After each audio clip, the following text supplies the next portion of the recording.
లోకాన్ని వెలిగించడానికి నన్ను పుట్టించాడు. లోకాన్ని వెలిగించడానికి నీకోసం నా కోసం ప్రాణం పెట్టి ఆ రక్తంతో మనల్ని తన నెత్తురుతో కడిగాడు. మనల్ని ఆయన నెత్తుడితో కడిగాడు. ఎందుకంటే పాపంలో పోరాడగానే కాదు, లోకాన్ని వెలిగించడానికి. పాపంలో, అంధకారంలో, శాపంలో రగ్గుతున్న బిడ్డలకి సరైన దారి చూపించడానికి. అది నీ మాట ద్వారా కాదు, నీ బ్రతుకు ద్వారా కూడా, నా బ్రతుకు ద్వారా కూడా.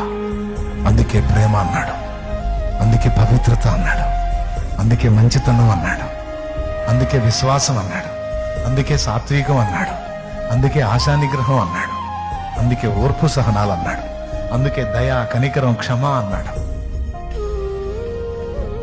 ఎందుకునైనా నాకే చెప్తావు ఇవన్నీ అంటే, మరి నువ్వేరా లోకాన్ని వెలిగించాల్సింది, నిన్ను చూసేరా జనం మారాల్సింది. ఎట్లరా నువ్వే బలహీనపడితే?